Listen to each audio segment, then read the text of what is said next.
지난 1월 10일 특강을 통해서 많은 분들이 들어오시고 피드백도 주셨습니다. 정말 좋다라고 하면서. 근데 제 특강이 아시는 것처럼 매달 10일, 20일, 30일마다 전개가 되고요. 특히나 무료로 진행한다라고 하는 거. 유튜브에서 검색이 안 되니까요. 아래에 뭐 더보기라든지 아니면 저희 홈페이지에 들어오셔서 신청을 매번 해주시게 되면 시황에 대한 전략자들이고 종목도 말씀을 드립니다. 또 한 섹터를 콕 집어가지고 종목에 있어서의 뭐 퍼스트 클래스 종목과 텐베거 종목도 지정해 드리고요. 코인 관련돼 있는 얘기도 말씀 좀 드리니까요. 들어오셔서 저와 함께 수익 보실 분들은 신청하셔서 큰 수익 보셨으면 좋겠다라는 말씀 드립니다. 매달 10일 간격으로 진행되는 유튜브 무료 특강 아래의 링크에서 신청하세요.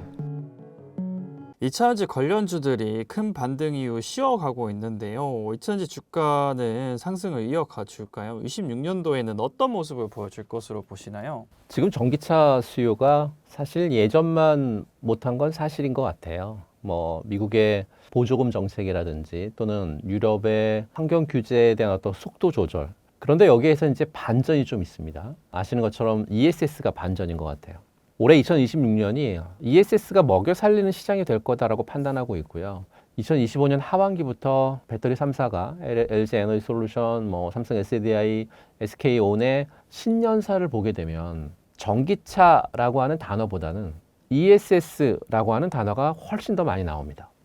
AI 데이터 센터가 늘어나면서 전력 수요가 폭발했고 이걸 버티려면 대규모 ESS는 필수적이니까 그랬겠죠. 2026년 실적은 상저하고 그러니까 하반기로 가면 갈수록 실적은 좋아질 것 같아요.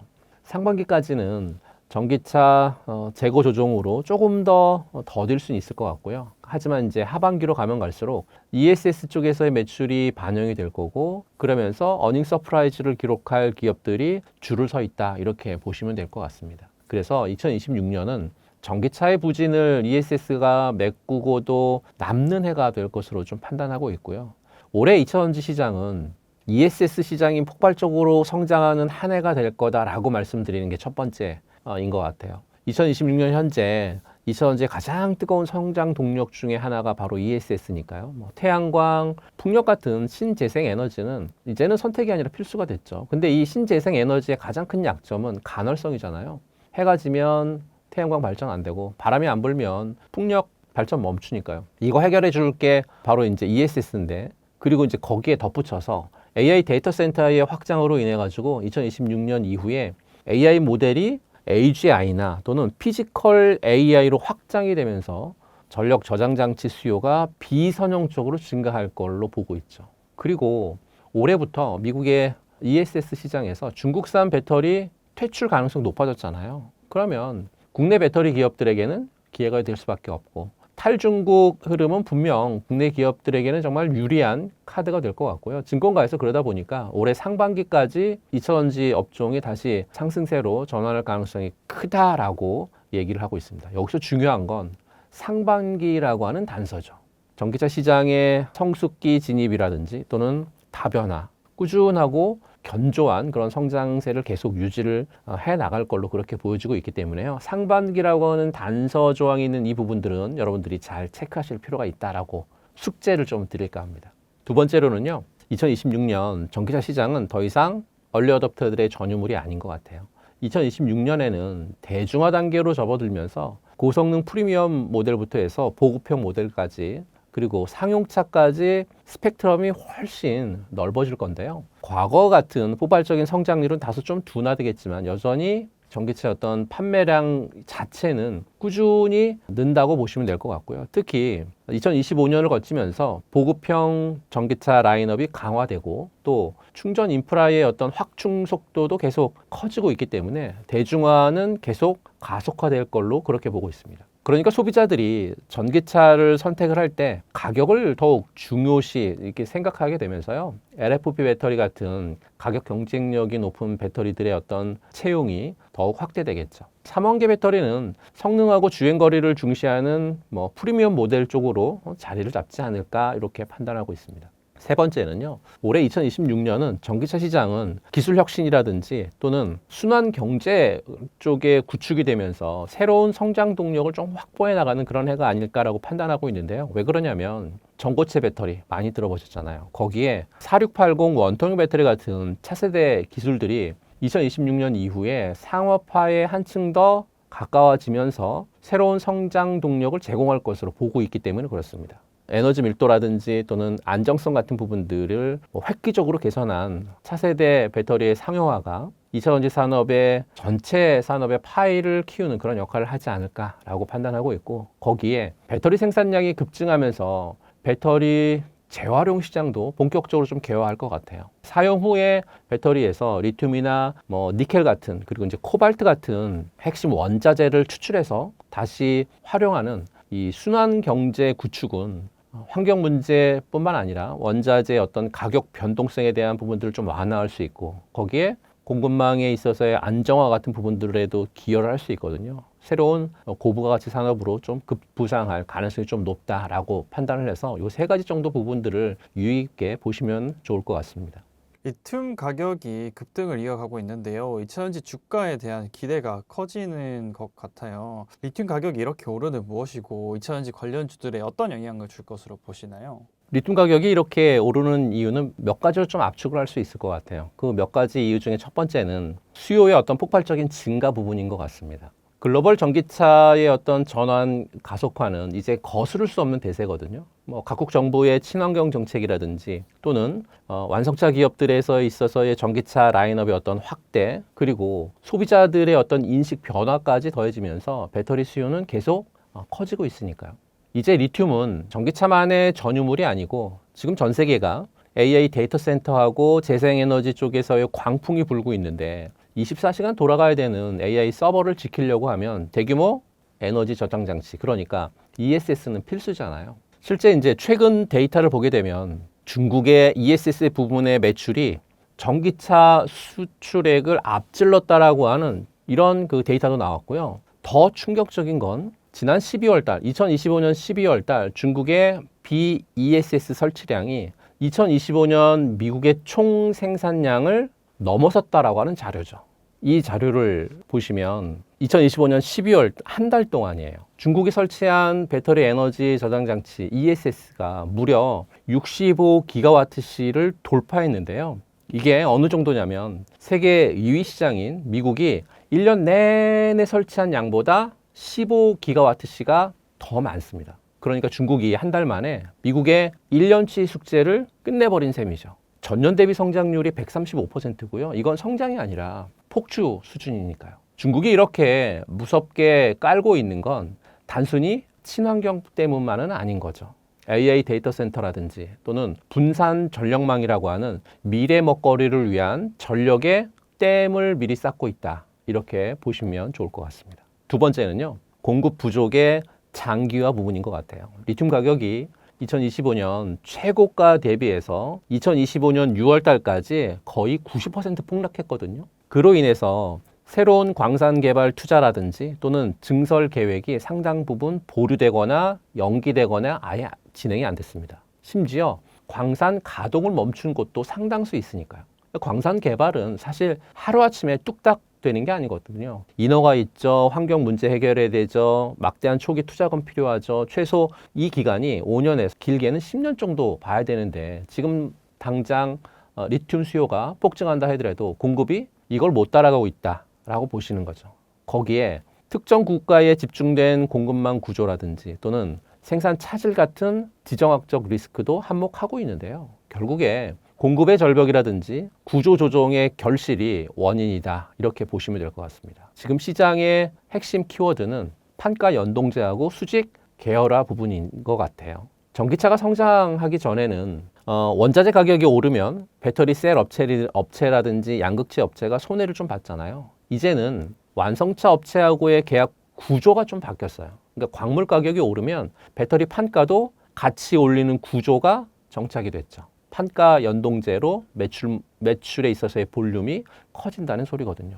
하지만 여기서 가장 중요한 건 누가 리튬을 쥐고 있느냐 이 부분인데요. 이제 단순한 양극재 업체, 셀 업체 이런 업체들보다 직접 리튬을 채굴하거나 또는 정제할 능력이 있는 기업, 그러니까 수직 계열화를 완성한 기업이 대장주가 되겠죠.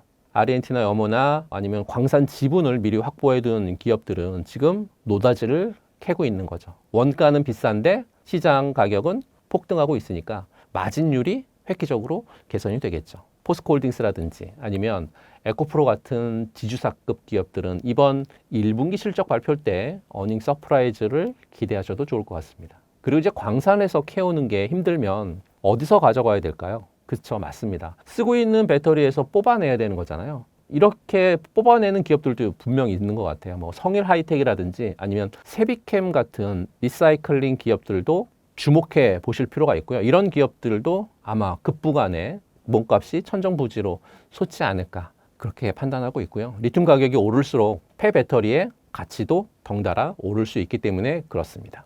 작년 2차전지 주요 기업들의 실적은 어떠하였고 2026년 실적은 어떻게 될 것이라고 전망하시나요? 작년, 그러니까 2025년 2차전지 기업들에게는 숨고르기를 넘어서 사실은 진통의 시간이었다라고 보는 게 좀 맞는 것 같아요.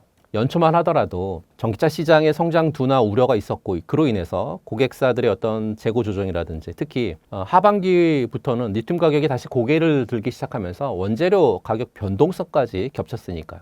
그리고 기대했던 것만큼 가동률을 끌어올리지 못한 기업들이 굉장히 많았습니다. 그러다 보니까 전반적으로 수익성 압박이 심했던 한 해가 2025년이었습니다. 물론 AMPC 혜택이 없었다라고 하면 훨씬 더 어려웠겠죠. 다행스럽게도 ESS 시장이 고속 성장하면서 일부 기업들의 실적을 방어해 준 건 정말 다행이었고요. 그럼 이제 개별적인 기업들로 좀 체크를 한번 해봐 드리도록 할게요. 우선 가장 첫 번째 기업은 LG 에너지 솔루션입니다. LG 에너지 솔루션은 한마디로 얘기해라라고 하면 압도적인 1위의 품격을 갖춘 기업이다 라고 말씀드리고요. 2025년 LG 에너지 솔루션은 북미가 먹여 살렸다. 사실 2025년 실적은 솔직히 상반기까지는 좀 뻑뻑했습니다. 유럽 전기차 수요가 주춤하면서 가동률에 있어서의 많은 조정을 받았었으니까요. 그런데 이제 하반기부터 분위기 반전을 제대로 했죠. 왜냐하면 미국의 AMPC가 효자 노릇을 똑똑히 했으니까요. GM하고의 합작 공장 2기, 3기가 풀 가동되면서 매출을 40조 원을 훌쩍 넘겼고 영업이익도 AMPC 포함해서 역대급 숫자를 찍었으니까요.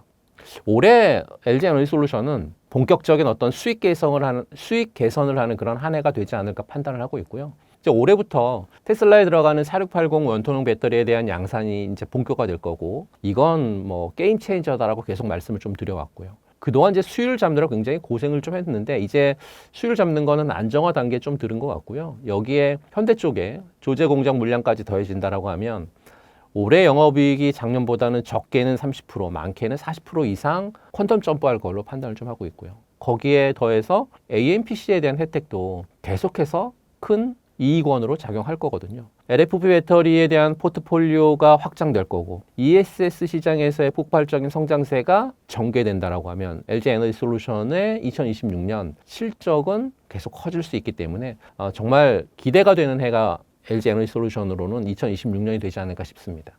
다음 종목으로는 에코프로나 또는 에코프로 BM 같은 광물 가격의 어떤 반등의 최대 수혜 종목을 좀 볼 필요가 있는데요.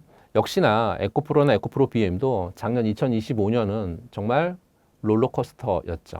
상반기에 리튬 가격이 바닥을 계속 내려갔고 재고평가 손실 때문에 실적이 많이 찌그러졌잖아요. 주주 여러분들 굉장히 고생 많으셨을 텐데 근데 이제 점차 하반기로 들어서면서 리튬 가격이 고개를 들었고 레깅 효과가 긍정적으로 작용하기 시작을 했고 그룹 전체적으로 봐도 에코프로 머티리얼즈의 어떤 상장 같은 부분들의 이벤트를 통해서 자회사 가치의 어떤 부각이 있었기 때문에 본업인 양극재 사업은 좀 고전했다 하더라도 어느 정도 매칭이 되지 않았을까 싶고요.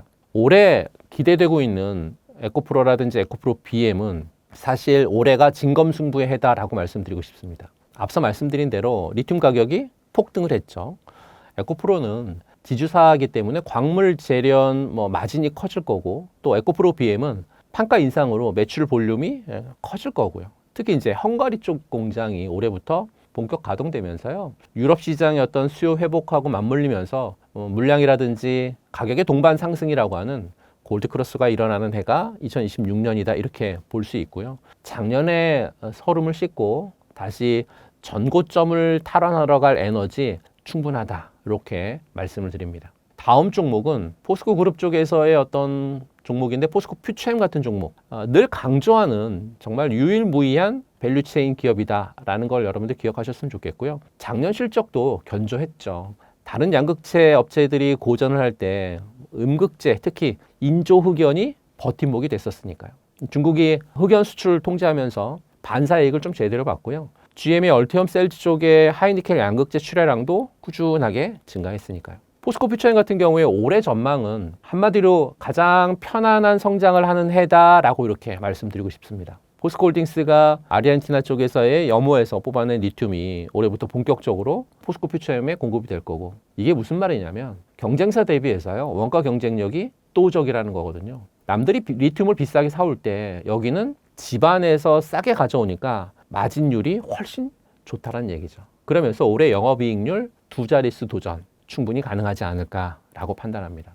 양극재 쪽에서의 다른 기업 LNF, 테슬라만 그동안 바라보다가 이제는 고객사의 다변화에 성공한 기업이다라고 정의를 해드리고 싶어요. 작년 2025년까지만 해도 테슬라의 의존도가 굉장히 높은 게 사실은 약점이었거든요. 테슬라가 가격 인하하고 판매량을 줄이면 그래서 직격탄을 맞았으니까요. 작년 실적도 그 영향으로 변동성이 굉장히 컸거든요. 근데 2025년 하반기부터 유럽 쪽에서의 신규 고객사들이 대규모 계약을 터뜨리면서 체질 개선에 성공을 하죠. 올해 2026년 LNF는 한마디로 얘기하면 저평가 해소의 원년의 해다라고 정의할 수 있을 것 같아요. 이제 올해부터 테슬라 말고도 매출 비중이 유의미하게 늘어날 수 있으니까요. 그동안 준비해 왔었던 LS하고도 전구체 쪽에서의 어떤 사업이 가시화되면서 원재료에 대한 내재화율도 올라갈 테니까요. 그동안에 이제 경쟁사 대비해서 저평가받았었던 밸류에이션 할인이 해소될 거고, 그러면 주가 탄력성이 가장 좋을 수밖에 없기 때문에 올해 다크호스 기업이다라고 이렇게 말씀드리고 싶습니다. 2차 전지는 2025년이 긴 터널을 지나는 시기였다라고 하면 2026년은 이제 터널을 뒤로 하고 터널 밖에 빛을 보는 시기다라고 말씀드리고요. LG 에너지 솔루션은 규모의 경제로, 에코프로 그룹은 판매 가격의 상승으로, 포스코 퓨처엠은 수직 계열화로, 그리고 LNF는 체질 개선으로 각자 확실한 모멘텀을 장착했거든요.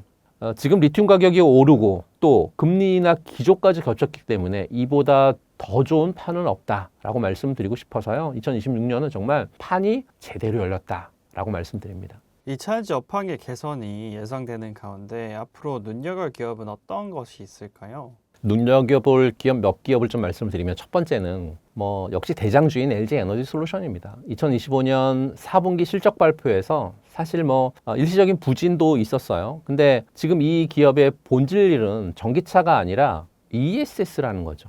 그래서 투자할 때 투자 포인트를 짚어드리면 압도적인 북미 생산 능력의 결실에 대한 부분들이 투자 포인트인 것 같아요. 지난 2024년, 2025년에 완공이 된 북미 합작 공장들이 이제 수율 안정화 단계에 넘어섰고, 그러면서 풀 가동에 들어갔거든요. 특히 GM하고의 얼티엄 셀즈 3공장, 그리고 혼다하고의 합작 공장에서 쏟아져 나오는 물량이 실적으로 직결되고 있습니다. 거기에 IRA 보조금 수혜 규모가 올해 역대 최고로 2조 원에 달할 것으로 보이고 있습니다. 거기에 플러스 2026년 ESS 쪽에서의 매출만 7조 원 이상 보고 있거든요. 영업이익률 2자리를 기록하면서 실적에 효자 노릇을 분명히 할 수 있기 때문에요. 충분히 올해는 기대해 볼 만하고요. 그리고 테슬라가 주도했었던 4680 배터리, 이제 LG 에너지 솔루션이 오창하고 애리조나 공장에서 양산을 하고 있거든요. 글로벌 표준을 좀 장악하고 있습니다.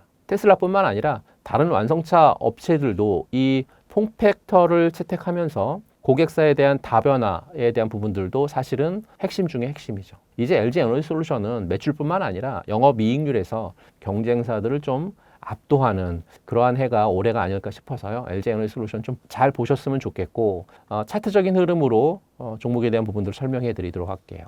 LG 에너지솔루션의 차트인데요. LG 에너지솔루션의 차트를 보게 되면 바닥 부근에 있었던 주가의 흐름이 검정색 라인은 저는 1년선으로 쓰고 있는데 요선이요. 요선 1년선으로 쓰고 있는데 1년선을 대량 거래량으로 해서 올려 세우고 눌림받고 폭등했다가 눌림 구간 왔거든요. 지금 1년선 부근 내외에 있는 이 눌림 구간은 정말 저는 찬스다라고 말씀드립니다. 이 구간은 찬스입니다. 찬스이기 때문에 지금 LG 에너지솔루션 갖고 계신 분들은 추가로 매수하셔도 되고 처음 LG 에너지솔루션을 들어가시려고 하는 분들조차도 이 구간은 신규 매수도 충분히 가능한 자리이고요.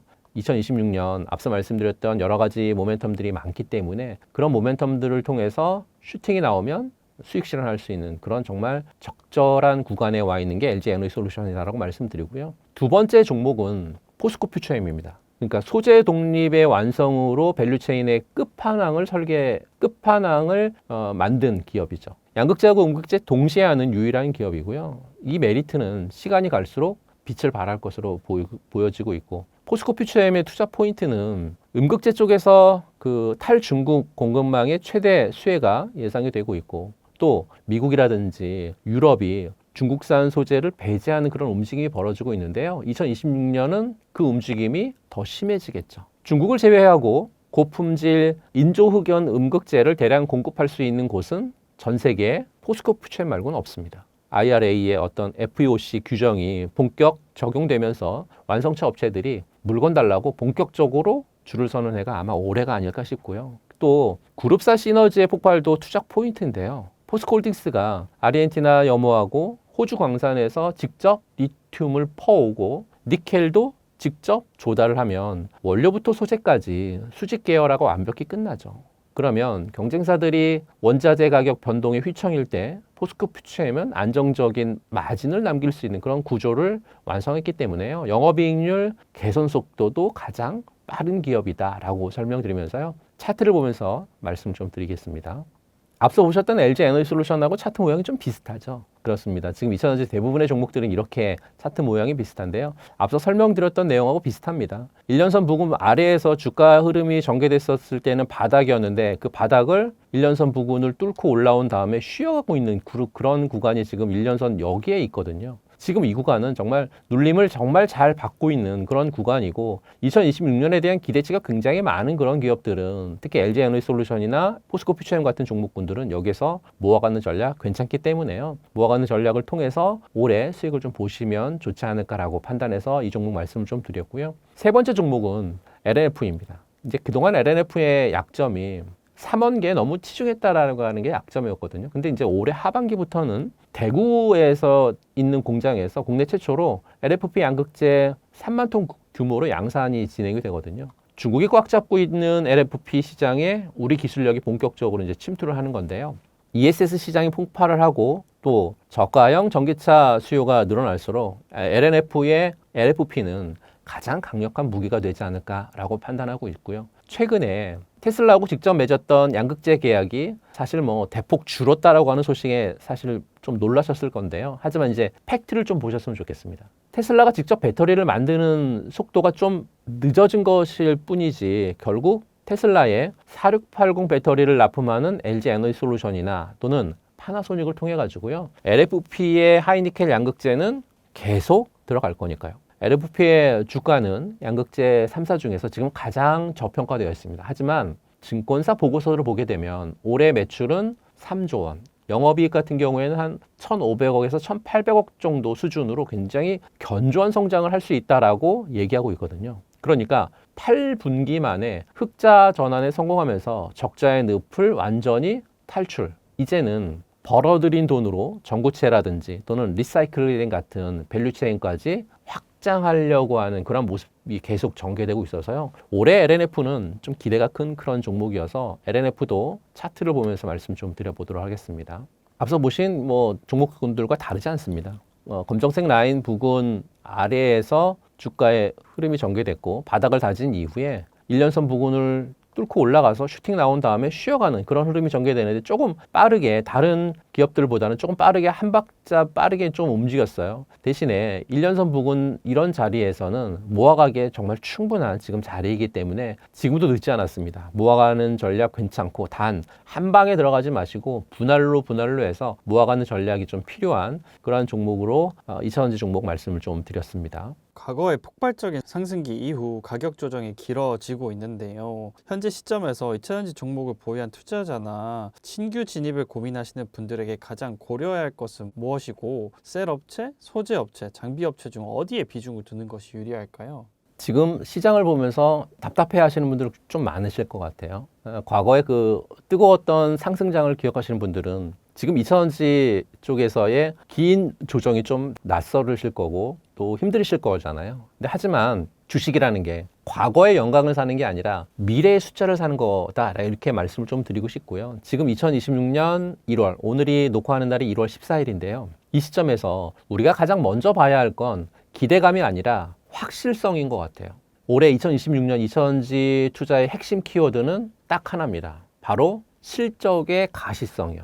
이제는 앞으로 공장을 이만큼 지어서 이만큼 출하할 거야 이런 말로 주가가 그동안 움직였다라고 하면 이제는 실제로 공장이 잘 돌아가고 있는지 또 그 공장에서 나온 배터리가 전기차에 탑재가 되고 ESS 쪽으로 팔리고 있는지 그래서 통장에 현금이 꽂히는지가 정말 중요한 시즌으로 들어왔다라고 말씀드립니다. 그럼 셀 기업, 소재 기업, 장비 기업 중에 어디에 비중을 둬야 되느냐라고 저한테 물으신다라고 하면 지금은 셀 업체하고 핵심 소재 업체 이 두 기둥에 집중하셔야 된다라고 말씀드립니다. 셀 업체는요 이제 규모의 경제를 완성했다라고 보시면 될 것 같아요. 지난 몇 년 동안 공격적으로 증설했잖아요. 북미라든지 유럽 쪽 공장들이. 근데 증설했었던 이 공장들이 지난 2025년 하반기부터 본격적으로 가동을 전개하죠.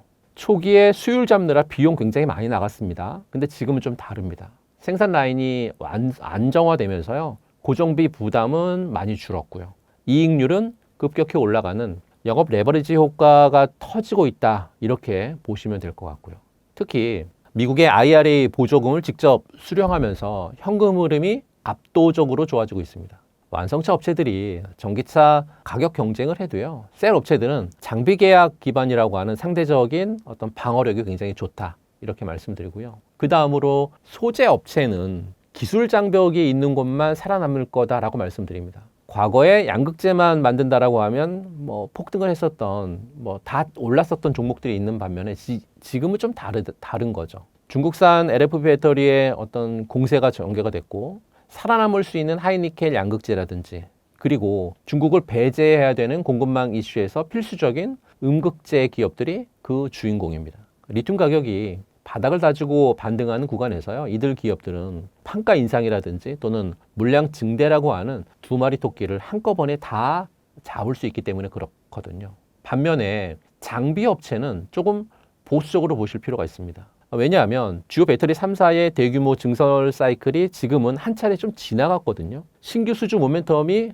과거에 한 2, 3년 전만큼 강하지 않을 수 있다라고 하는 그런 뜻이죠. 물론 전고체 배터리 같은 차세대 공정 장비는 좋겠지만 당장 2026년 상반기 실적을 견인할 대장주는 셀과 소재 쪽에 포진해 있다. 이렇게 보시면 될 것 같고요. 지금 신규 진입을 고민하신다라고 하면 혹은 물타기를 고려하신다라고 하면 확실히 실적이 찍히는 북미 수혜주 위주로 포트폴리오를 압축하셨으면 좋겠고요. 막연한 기대감보다는 숫자로 증명하는 셀의 대장주 그리고 대체 불가능한 기술력을 갖고 있는 소재 대장주의 비중을 많이 실으셨으면 좋겠다라는 말씀 드리고 싶습니다. 지금 중국 전기차 시장의 구조조정이 심각하다고 하는데 현재 상황은 어떤지 한 말씀 부탁드리겠습니다. 그러니까 이게 폭발적 성장기를 지났다. 그래서 지금은 어떤 상태냐? 시장 포화, 그 다음에 공급 과잉. 그래서 대대적 구조 조정이 이루어지고 있는 단계다. 업계가 자초한 측면도 있지만 중국 정부가 주도를 하고 있다. 왜 그러냐면 중국의 산업 정책을 우리가 좀 이해할 필요가 있어요. 중국의 산업 정책은 과거 산업 정책을 보고 일단은 키웁니다. 막 키워요. 모든 조선도 마찬가지고 태양광도 마찬가지고 전기차도 비슷한 경로를 겪었다라고 얘기할 수가 있겠죠. 그래서 과잉 생산을 만들어요. 그리고 나서 이제 구조조정을 본격적으로 시작합니다. 부동산도 마찬가지였다라고 볼 수가 있는 거예요. 이제 전기차도 그런 단계에 들어가 있다. 그걸 갖다 어디서 할 수 있냐? 26년, 30년, 그러니까 이 중국 정부 같은 경우는 한 5개년 단위로 경제 계획을 다 만들잖아요. 중앙정부에서, 중국 공산당에서. 거기서 전기차가 신산업에서 빠졌어요. 이번에. 지금까지는 신산업이라는 명분 하에 거기에 엄청난 정부 보조금들이 막 부어졌잖아요. 그러니까 정부 보조금을 안 주겠다는 얘기입니다. 세대액도 줄였어요. 전기차 살 때. 특히 이구환 시라고 해서 노후차를 갖다가 바꾸게 되면 엄청난 보조금을 줬었거든요. 소비자들한테. 그것도 고가차 위주로 한 편성을 했고 중저가 위주 같은 경우는 이구환수를 바꿔도 거의 혜택을 갖다가 줄여버렸어요. 그 얘기는 뭐예요? 좀 거친 표현입니다. 살아남을 놈은 살아남고 죽을 자들은 죽어라 이 얘기거든요. 그러니까 이게 불과 몇 년 전만 해도 중국의 전기차 회사들이 한 300개 된다라고 얘기했었어요. 근데 현재 한 130여 개 정도가 남은 상태거든요. 아직도 엄청난 겁니다. 근데 이게 30년에는 한 10개에서 15개 정도로 재평이 될 거라고 보고 있어요.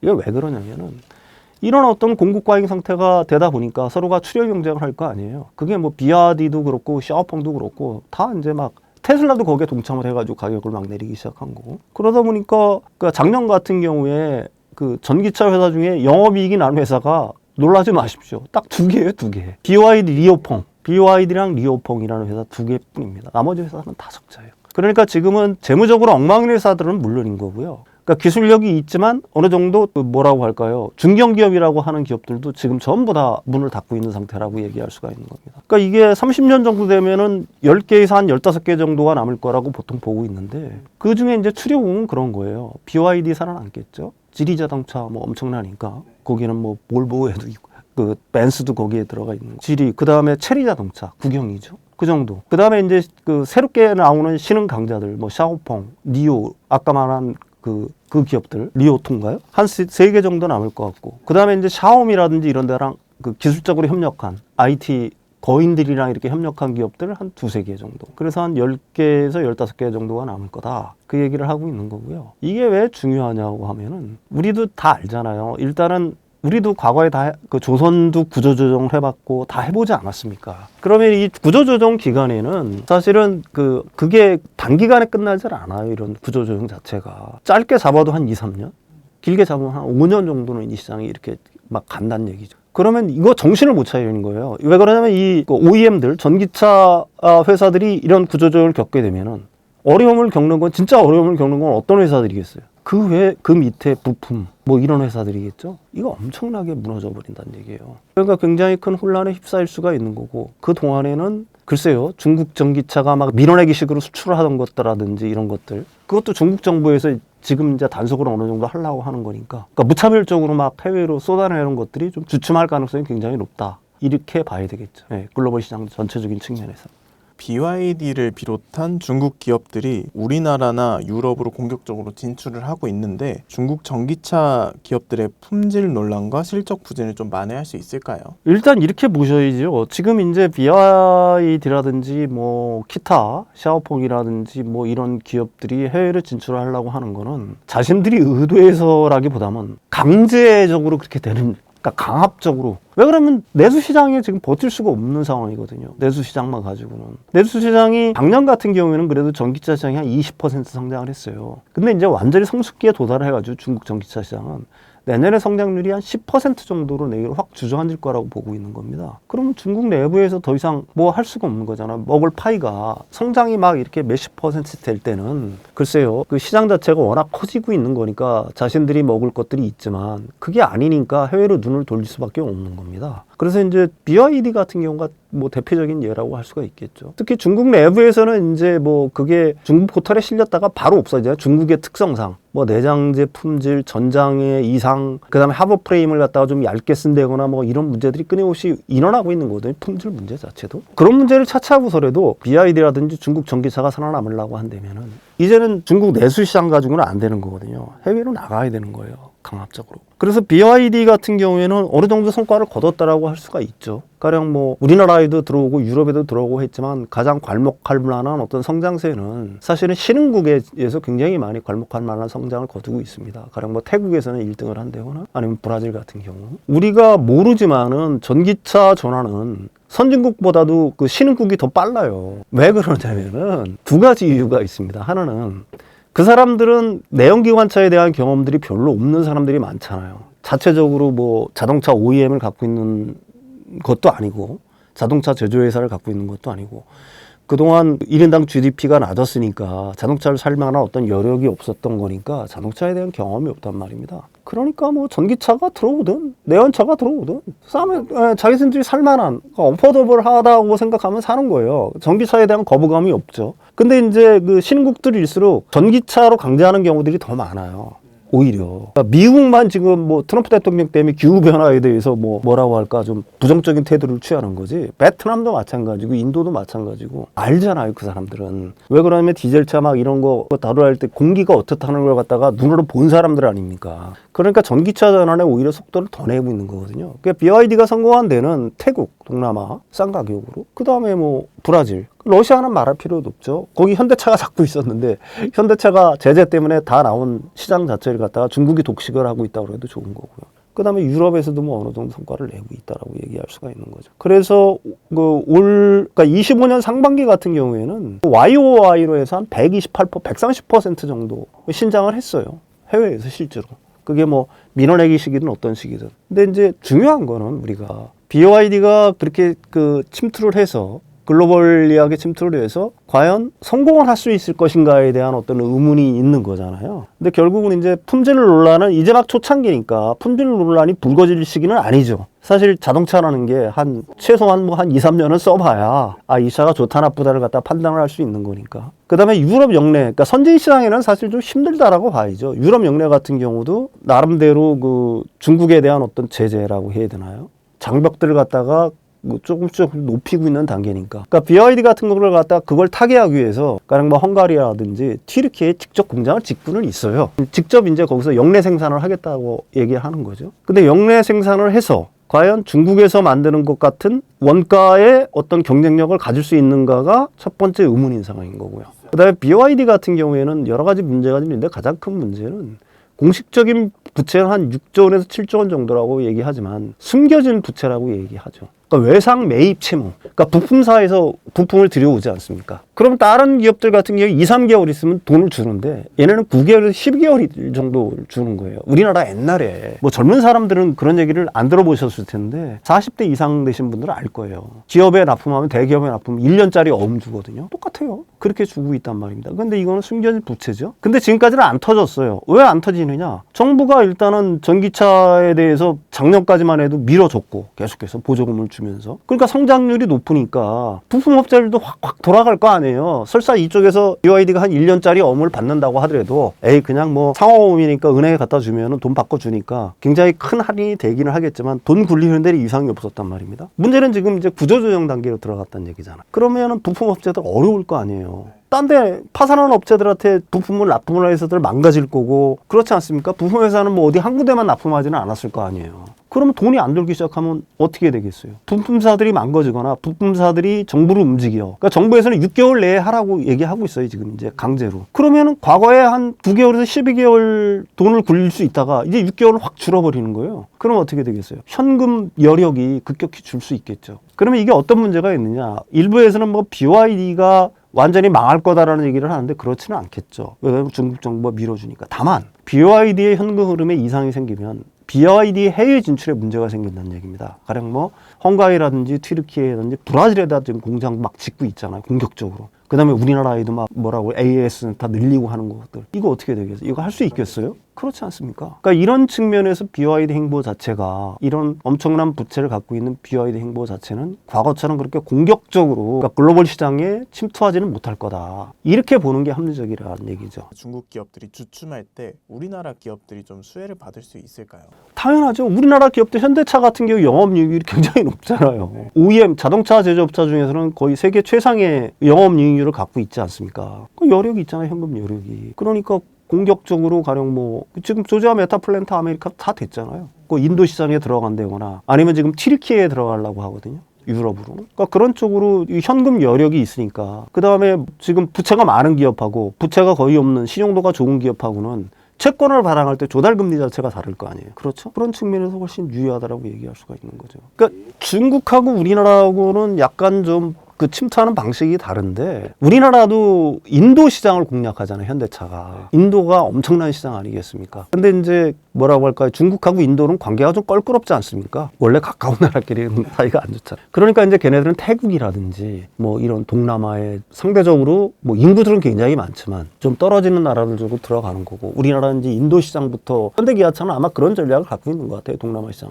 그 다음에 이제 유럽은 튀르키예, 헝가리를 통해서 이제 진출을 본격적으로 하려고 생각하고 있는 거고요. 그러니까 시장 자체가 뭐 누가 먼저 들어갔냐라는 거는 뭐 의미가 있지만은 글로벌 시장 자체는 워낙 넓으니까. 근데 이제 어디에 주력할 것이냐는 거는 약간은 좀 뭐 좀 차이는 좀 있을 수는 있겠죠. 근데 어차피 나중에는 부딪히겠죠. 근데 이제 그때 부딪히는 단계에서는 사실은 그때부터 중요한 건 뭐냐? 결국은 품질이란 얘기입니다. 러시아에서도 현대기아차 엄청나게 바라고 있잖아요. 다시 들어오기를. 제가 지난 시간에 얘기했나? 러시아에서는 중국 전기차에 대한 어떤 품질 논란 때문에 사실은 중국 전기차를 안 살라고 한대요. 사람들이. 어쩔 수 없어서 사는 거지. 차라리 20년, 30년 된 유럽의 그 내연기관차를 사거나 현대기아차 같은 경우 있죠. 중고차. 우리나라 중고차 엄청 팔리죠. 중고차 같은 경우에는 러시아에서 엄청 인기잖아요. 왜 그러겠어요? 품질 자체가, 특히 러시아 같은 경우에는 춥잖아요. LFP 전기차 싼 가격에 이렇게 들어가는 전기차들이 거기서 제 기능이라든지 성능을 발휘할 수가 있겠습니까? 그리고 뭐 BYD라든지 이런 큰 회사들이 만든 전기차는 그나마 그래도 좀 낫겠지만, 품질적인 측면에서 우리가 들어보지 못한 이상한 전기차 회사들이 만든 전기차들이 그게 글쎄요, 러시아 국민들의 만족을 얻어낼 수 있을까라는 거에는 의문의 여지가 있는 거고요. 똑같은 상황은 발생할 거라고 봐요. 그러니까 결국은 지금 중국이 뭐 전기차 시대의 어떤 세계적인 흐름을 뒤집었다라고 얘기하고 BYD가 테슬라를 눌렀다라고 얘기를 하지만, 사실은 이제 본격적인 승부 자체는 글쎄요, 앞으로 한 2, 3년 있으면은 시장에서 본격적으로 승부가 되지 않을까라고 생각을 하는 거고요. 똑같아요. 옛날에 우리나라 독일차 안 들어오기 전까지는 현대기아차가 다 했었잖아요. 근데 독일차 들어오고 나서 점유율 점점점, 뭐 지금도 압도적이지만 사실 상당히 많이 점유율 자체로는 외국산 자동차 사들한테 잃어버렸잖아요. 너무 흔히 보이지 않습니까? 그 똑같은 현상이 발생한다라고 얘기할 수가 있겠죠. BYD가 뭐 세계를 휩쓰는 것처럼 우리나라 일부 언론에서는 얘기들도 하고 하지만, 본격적인 승부라고 하는 거는 결국은 품질에 의해서 소비자는 선택을 할 거 아닙니까? 맨 처음에는 사실 뭐 싸니까, 뭐 유럽 사람들, 선진국에 있는 사람들도 그래도 좀 싸니까, 싼 맛에 우리나라에도 뭐 BYD 차 사는 사람들이 있잖아요. 사다가 이렇게 쓰다 보면은, 몰다 보면은 한 2, 3년 지나면은 그때부터 이제 비교를 하기 시작할 거 아닙니까? 왜 그러냐면 그 선진국에 있는 사람들 같은 경우에는 다른 차에 대한 경험들이 있는 사람들이니까, 그리고 그 경험들이 미치는 영향, 그 다음에 그 기존에 그 몇십 년 동안 쌓아온 브랜드가 미치는 영향이 본격적인 영향을 발휘하는 거는 앞으로 한 2, 3년 후가 될 거라고 저는 생각을 해요.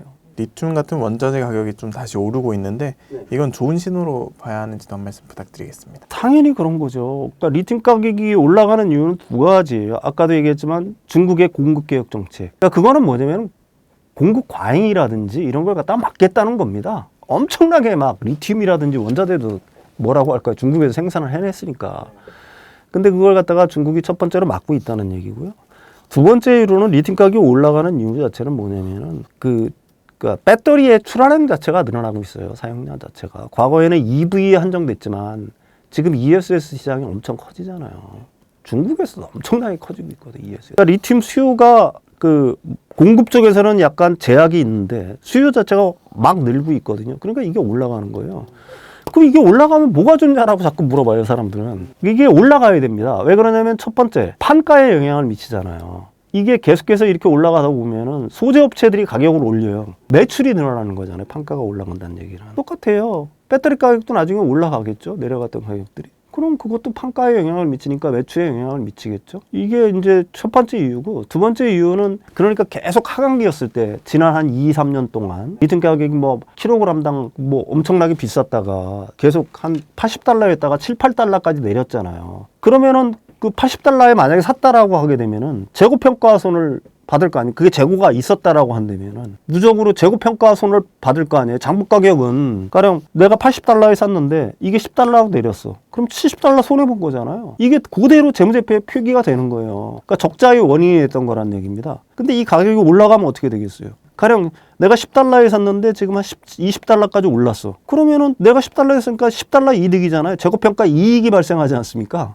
그러니까 이 기업 입장에서는 엄청난 이득이라는 얘기죠, 이게. 그 다음에 판가가 올라가니까 매출액이 커지는 거고, 그만큼 볼륨 자체가 커지는 거고요. 리튬을 비롯한 원자재 가격이 적정 수준으로 올라간다는 얘기는 이게 그 소재 업체들뿐만이 아니라 그 다음에 우리나라 업체들 같은 경우도 포스코홀딩스라든지 이런 회사들은 리튬 광산이라든지 리튬 염호라든지 이런 데 많은 투자를 했을 거 아닙니까? 근데 생산원가보다 낮아지면은 이거 손해잖아요.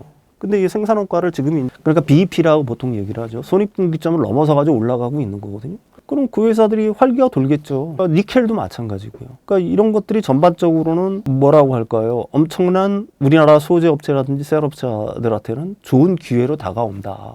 이렇게 보셔야 된다는 얘기. LG 엔솔의 대규모 공급 계약 해지 악재에 시장이 좀 흔들렸었는데요. 현재 2차 전지 흐름은 좀 어떻게 보고 계시는지 한 말씀 부탁드리겠습니다. 그게 이제 뭐 사실은 충격으로 이제 다가오시는 분들이 굉장히 많았을 거라고 봐요. 이제 포드 자동차랑 그다음에 프로이덴베르크라고 그래서 원래 독일의 그 자동차 부품 회사였습니다. 그 회사가 FBPS라고 보통 얘기를 해죠. 두 회사가 배터리를 갖다가 가져가겠다고 한 게 한 13조 조금 넘는 줄 알고 있어요. 원화로. 이 계약이 없어졌으니까 난리가 난 것처럼 이제 우리나라 언론에서 표현을 했는데 그게 과연 그렇게 나쁜 걸까라는 거에는 뭐 저는 개인적으로 의문이에요. 첫 번째, LG 엔솔의 누적 수주액이 얼마냐? 사람들이 자꾸 잊고 있는데 400조 원이에요. 400조 원.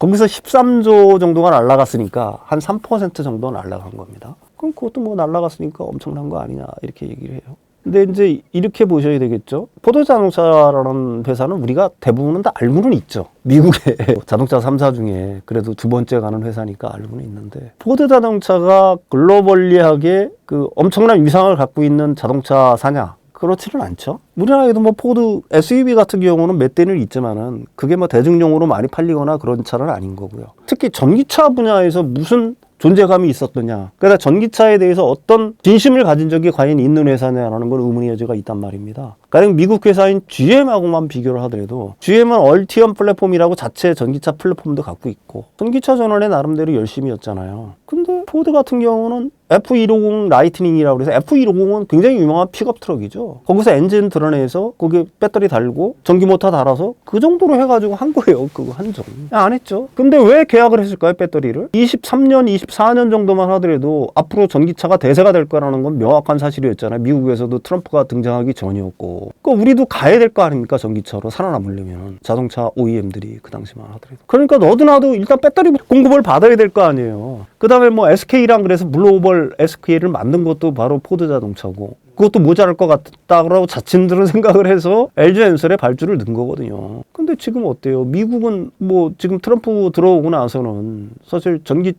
전기차로 인해서 전기차 전환을 갖다가 해야 된다는 어떤 급박함도 없는 거고 그렇다고 해서 무리해서 지금 전기차 전환을 한다고 해서 포드가 미국 이외의 국가에서 얼마나 팔릴 거냐라는 거에도 의문의 여지가 있죠. 가령 뭐 F150 라이트닝을 진짜 뭐 플랫폼을 개조해서 만든다고 해보십시오. 픽업 트럭을. 어디다 팔 거예요? 미국에서밖에 더 팔겠어요? 시장 자체가? 근데 미국에서 팔자고 하니까 그걸 전기차로 전환을 해서 팔자고 하니까 기존 내연기관차보다 비싸질 거 아닙니까? 거기다가 또 트럼프 대통령은 그나마 주던 7,500달러 말저까지 중단을 시켜버렸네? 그러니까 할 이유가 없는 거죠. 그 회사 입장에서는. 사실 또 기존의 내연차를 갖다가 전기차로 전환하는 거는 진짜 플랫폼 전환까지 하려고 하게 되면은 그건 사실 엄청난 비용이 들어가는 거 아니겠습니까? 그러니까 지금 기회에는 차라리 그런 무리한 투자보다는 접는 게 낫겠다라고 생각을 한 거고요. TS도 마찬가지예요. 그 회사는 배터리 셀을 갖다가 받아서 LG 엔솔한테 받아가지고 상용차에 하겠다라고 한 거예요. 큰 뭐 버스라든지 뭐 이런 엄청나게 큰 트럭 이런 그걸 타겟으로 해서 하겠다라고 한 건데 그게 뭐 일반 지금 전기차도 미국에서는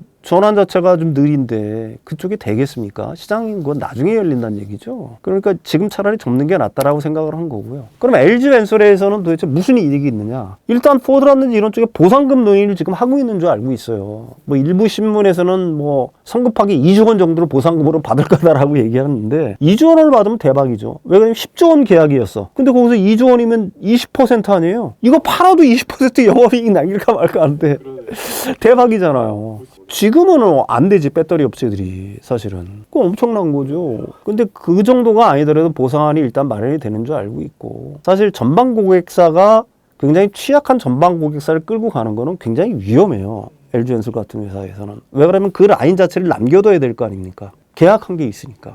딴 데로 그걸 갖다가 스위칭 한다거나 전용한다거나 뭐 이런 것들이 아니면은 니들 뭐 좀 힘드니까 내가 이거 다른 OEM들한테 줄게. 다른 OEM에서 이거 달래. 이런 것도 협상 과정이 다 필요한 거잖아요. 일단 계약을 한 거니까. 이거 똑같은 거야. 내가 이 사무실 쓰기로 했어. 근데 주인이 가만 보니까 쓰지도 않아. 근데 이거 일방적으로 딴 사람한테 어떻게 할 수가 없잖아요. 그죠? 딴 사람이 돌라고 와도 할 수가 없어요. 이거 하려고 그러면은 다시 원 임차인하고 얘기를 해서 야, 이 사람이 준대는데 받아서 너 얼마 주고 나 얼마 받을게. 뭐 이런 식의 어떤 협상 과정이 필요할 거 아닙니까? 근데 그런 과정이 필요가 없잖아요. 계약이 일단 물 건너갔으니까. 내가 남은 라인을 갖다가 다른 OEM한테 주든지 아니면 LF 배터리를 전환을 하든지 그거는 오로지 이제 내 자유 의사에 맡겨져 있는 거죠. 그런 측면에서 이거 반드시 나쁜 거냐라는 거에 대해서는 뭐 의문의 여지는 있습니다. 물론 포드 자동차가 팍팍 잘 나가서 계약대로 다 가져가면 좋겠죠. 특히 근데 이게 실적에 미치는 영향이면 엄청날 거라고 얘기를 하는데 한번 보십시오. 지금 포드 자동차랑 프로이덴 베르크가 계약한 것들이 계약 종료 시점이 32년, 33년이에요. 그런데 그게 어떻게 되겠어요?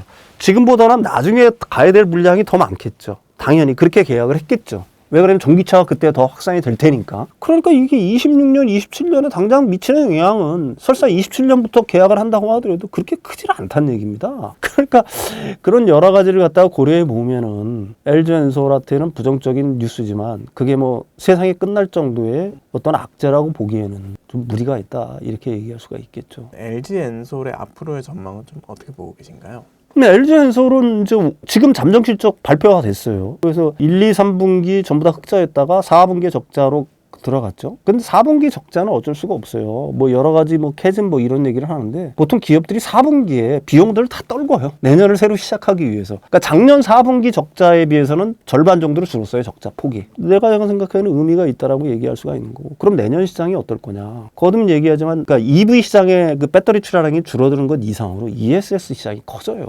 정확하게 얘기하면은 전기차 배터리 출하량은 그러니까 25년에 136기가와트에서 올해죠. 올해 119기가와트로 줄어요. 얼마 주냐? 17기가와트 아워 정도로 줄어요. 줄긴 건 확실하죠. 17기가와트가. 근데 ESS 시장은 올해 60기가와트에서 내년에 100기가와트로 커져요. 40기가와트가 늘어나요. 단위가 다르고 두 번째는 EV 시장에서의 그러니까 우리나라 LG에너지솔루션의 EV 배터량 출하량이 북미 지역으로 10%예요. 10%. 이미 쪼그라들었어요. 그러니까 타격이 과연 그렇게 심할까? 그렇게 17기가와트 줄어든다고 해서 그 부분에는 타격은 있겠지만은 출하량이 과연 그렇게 줄어들까 하는 그 의문의 여지가 있는 건 반대로 ESS 시장은 우리가 생산하면 생산할수록 다 먹어요. 왜 그러냐면은 거듭 말씀드리지만 중국 거를 거의 못 써요. 왜 그러냐면은 그러니까 그 ESS 사업자들이 ITC라고 투자세액 공제 혜택을 받으려고 하면 투자세액 공제가 엄청 많아요. 10조 투자하면 거의 4조를 받아요. 되돌려 받아요. 그거 못 받으면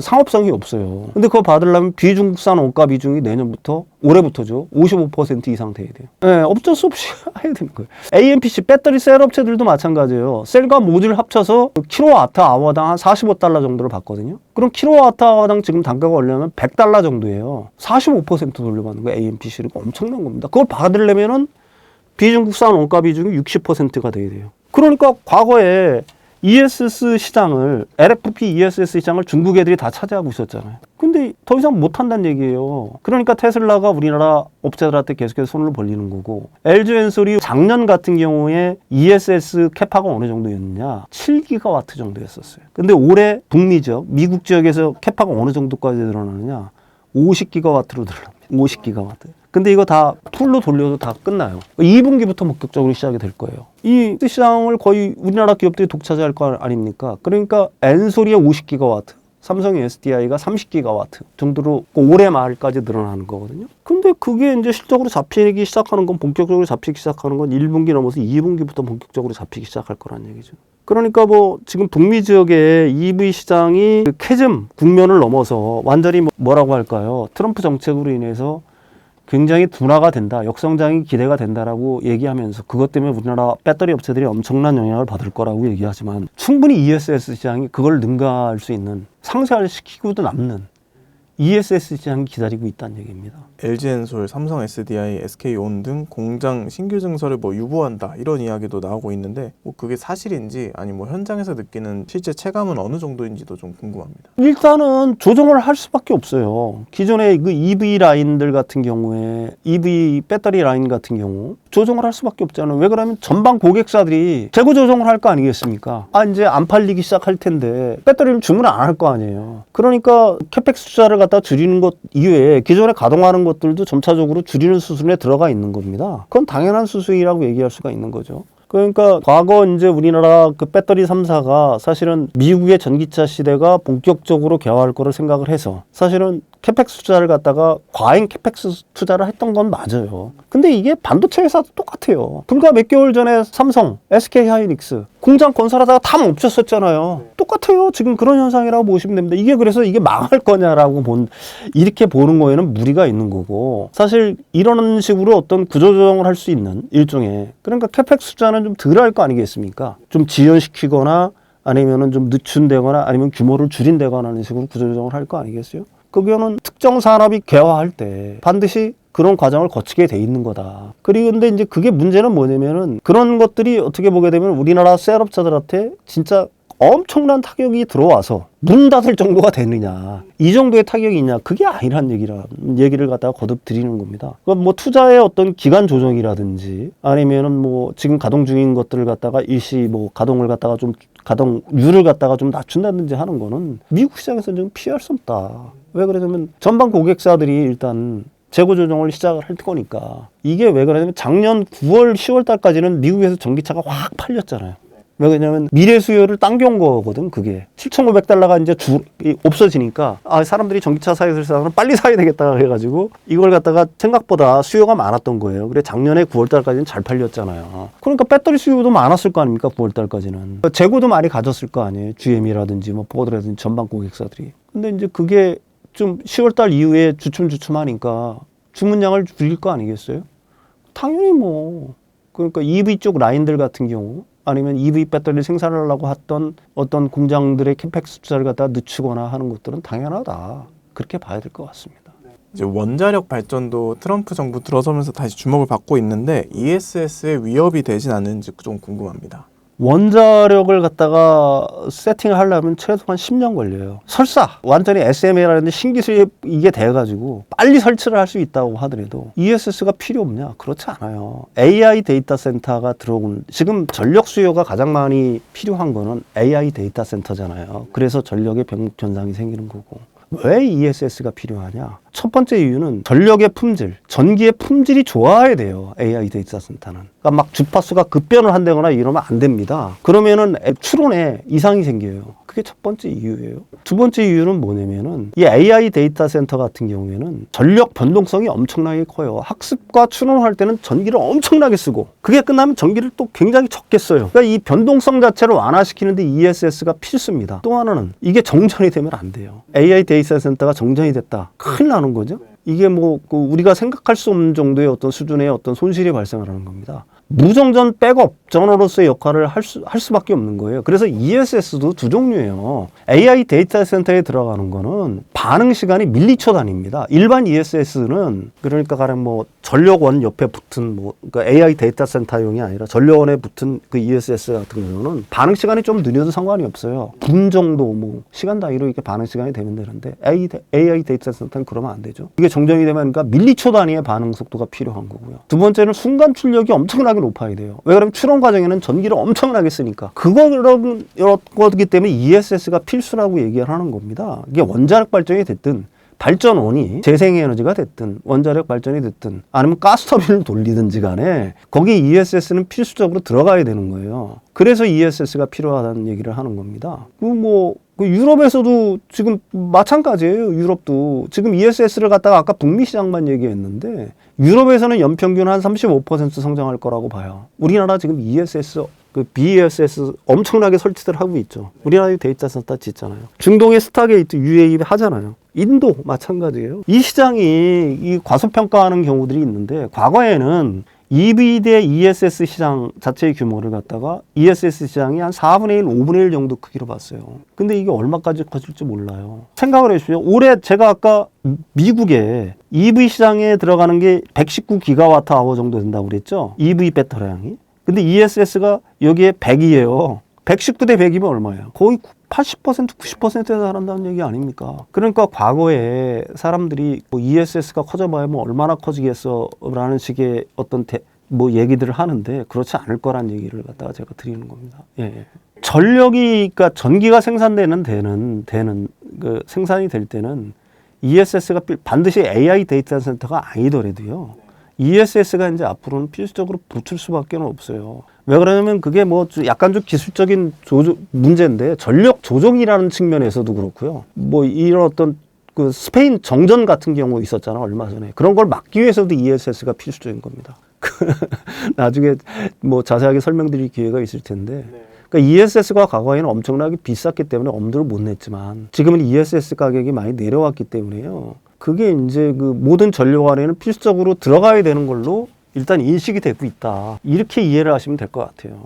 에코프로가 R&D 센터 부지를 신규로 매입하면서 R&D를 새로운 돌파구로 삼겠다 이렇게 밝혔는데요. 에코프로의 전망을 어떻게 보고 계신가요? 이게 이제 R&D 센터를 통합하겠다라고 얘기를 하는 거죠. 기존에 이제 제가 알기로는 청주 포항에 이제 이렇게 있었으니까 그걸 갖다가 이제 오창 과학산업단지인가요? 거기다 이제 한 군데다 모으겠다는 얘기예요. 그래서 한 1000여 명 정도 R&D 센터에 모으겠다는 얘기고, 그 얘기는 뭐냐면 에코프로 BM 자체적으로 계속해서 이제 초격차 기술, 양극재 분야에, 특히 하이니켈 분야에서는 지금까지 기술이 가장 높다라고 뭐 생각하는 기업이었으니까 그 부분을 갖다가 더 뭐라고 할까요? 촉진한다라고 얘기할 수가 있겠죠. 그 다음에 거기서 이제 마더 팩토리 역할을 하겠다는 얘기죠. 거기서 새로운 기술들을 다 충분히 테스트를 해서 헝가리라든지 이미 진출해 있는, 아니면 인도네시아 같은 데로 퍼질 수 있는 뭐 이런 어떤 뭐라고 할까요? 자신들의 어떤 기술의 어떤 검증센터 일종의 그런 걸로 이제 삼겠다라고 하는 거고, 에코프로가 가진 강점은 그거예요. 하이니켈 부분에서 굉장히 우수하다. 그 다음에 이제 니켈 광산에 대한 투자를 해서 원가 경쟁력을 갖췄다. 그러니까 다른 양극재 회사들보다 최소한 20%, 30% 정도 원가 경쟁력을 갖췄다라는 거 하나가 있고,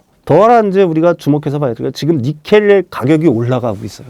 중국에서의 수요에 더해서 인도네시아 공급 조절을 하고 있어요. 리튬 가격은 지금 저점에 비해서 한 2배 정도 올라와 있는데 니켈은 그렇지 않았거든요. 근데 니켈 가격이 최근에 올라가고 있어요. 그 이게 올라가면 어떤 영향을 미치느냐? 에코프로가 니켈 광산에 투자해가지고 보통 연간으로 따지면 1차 투자를 해서 한 1,800억 원 정도 영업이익을 계산했거든요. 2차까지 끝나면 5천억 원을 계산했어요. 니켈 가격이 올라가면 어떻게 되겠어? 더 늘어나겠죠. 이게 첫 번째 이유가 되는 거고요. 두 번째, 에코프로의 경쟁력이라는 거는 사실 그 헝가리 공장이 올 상반기에 이제 본격적으로 가동을 해요. 그럼 거기에 이제 삼성의 SDI라든지 SK온에 이제 주는 것들도 있을 거고, 제가 거듭 얘기하지만 바로 옆에 CATL이 있어요. 유럽에서 제일 큰 공장 짓고 있어요. 그럼 걔네들 양극재 어디서 가져올 거예요? 중국에서 실어올 올 수는 없잖아요. 그러니까 그런 수주의 가능성이 있다. 또 하나는 여러분들이 뭐 기사에서 혹시 봤는지 모르겠지만 에코프로 BM이 그러니까 3원계 양극재에서만 강점이 있는 회사가 아닙니다. LMR 양극재라고, 그거는 뭐 나중에 얘기할 거고요. 두 번째로는 LFP 양극재도 만들고 있어요. LFP 양극재를 지금 만들겠다고 해내는 회사, 아니면 파일럿 라운드에 성공을 해서 양산 단계로 들어가는 회사들 많아요. LNF도 성공했죠. 그래서 지금 뭐 캐파를 갖다가 올해 말까지 만들고 있죠. 포스코 퓨처엠은 내년 말까지 만든다고 하거든요. 근데 에코프로 BM은 뭐냐면은 LFP 양극재를 만드는데 무전구체 LFP 양극재를 만들었어요.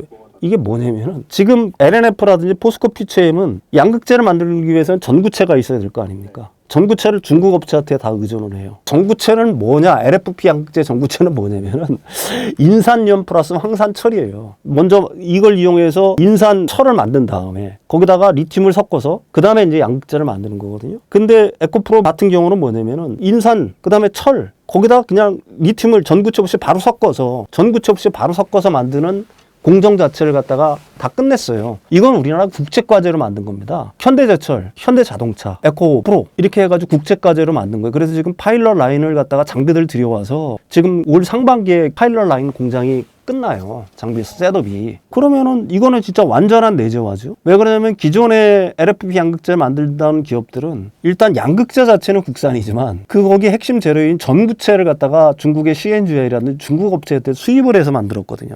근데 에코프로 BM은 그걸 갖다가 국내에서 완전히 내재화를 한다. 이게 첫 번째 이슈가 될 거고요. 만약에 그게 된다라고 하게 되면은 그 다음에 이제 수주 공시 같은 것들이 뜨겠죠. 어디랑 이제 뭐 지금 괜히 그 파일럿 라인을 갖다가 장비 들여와서 엄청난 돈을 들여서 셋업하는 게 아닐 거 아니겠습니까? 샘플이라든지 뭐 이런 건 거의 다 끝났는 줄 알고 있고요. 그러면은 뭐 그 수주 공시가 뜨겠죠. 그 다음에 이제 LMR 양극재라고 보통 우리들이 보통 얘기하죠.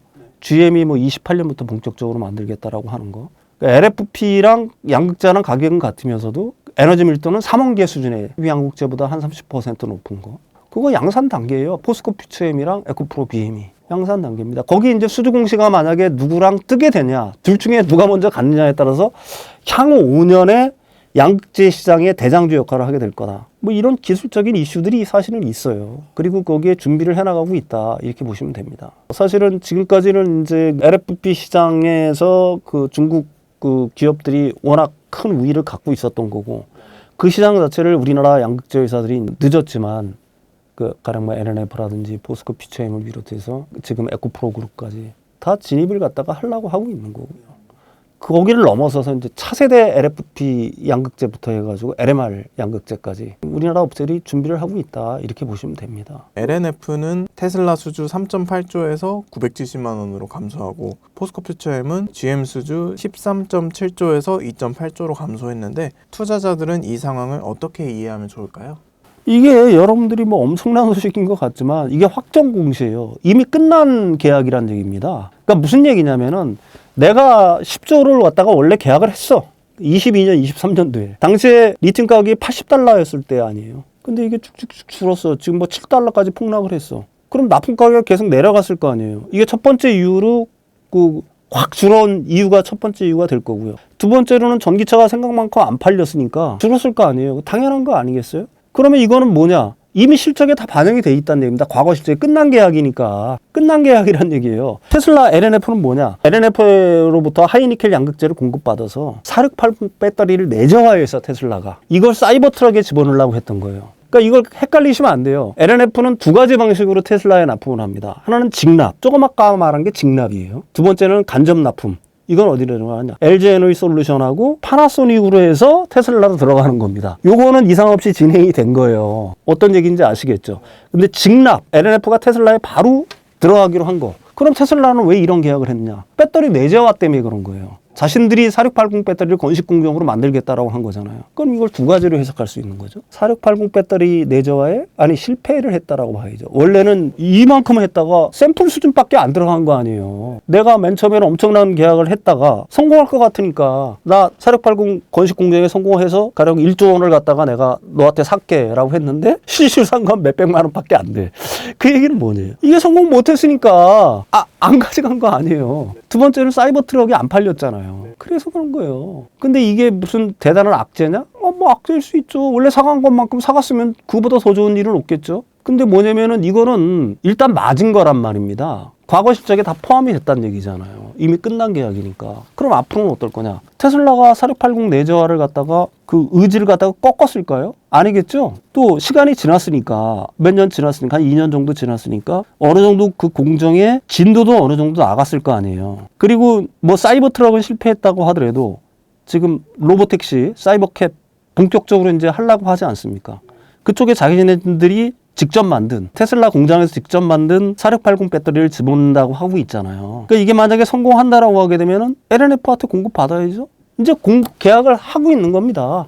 포스코 퓨처엠도 마찬가지예요. 이미 끝난 계약이고 그러면은 올해부터 시작을 해가지고 아니면은 뭐 몇 년 동안에 그건 어떻게 될 거냐? 그거는 GM 나름대로 다시 추산을 하겠죠. 우리가 전기차를 얼마 정도 팔 거고 우리 계획은 이건데 너희들한테 얼마치를 살게. 새로운 계약이 하겠죠. 그러니까 이게 지나간 계약이라는 얘기입니다. 근데 우리나라 언론에서는 뭐 때린데 또 때린다라고 할까? 그 뭐 이미 지나간 악재라고 보는 게 모든 건 과거의 일이다. 이렇게 보셔야죠. 앞으로 미래에 벌어질 일이 아니라는 얘기입니다. 단기 그리고 중장기별 2차 전지 투자 전략은 좀 어떻게 준비하면 좋을까요? 2차 전지 섹터에 들어가시는 분들은 글쎄요, 단기적인 호흡으로 들어가는 분들은 뭐 트레이딩 하시는 분들은 제가 말릴 생각은 없는 거고요. 일단 중장기적인 어떤 시점을 갖고 있어야 돼요. 신규로 들어가시는 분들은 지금 제가 생각하기에는 올 1분기 정도가 저점일 가능성이 굉장히 높아요. 그러니까 분할 매수로 해서 들어가시는 게 좋고요. 이미 갖고 계셨던 분들은 지금 2년 동안 고생하셨잖아요. 그리고 뭐 지금 저점에 비해서는 한 100% 정도 이제 올라온 상황인데 지금 또 조정을 받고 있죠. 뭐 기간 조정이든지 그게 아니면 가격 조정이든지 간에 어차피 참고 견디셨던 거, 우리나라 배터리 산업에 대한 어떤 뭐라고 할까요? 성장성에 의문이 없으시다고 판단이 된다라고 하게 되면 팔 때는 아니다. 저는 그렇게 생각을 해요.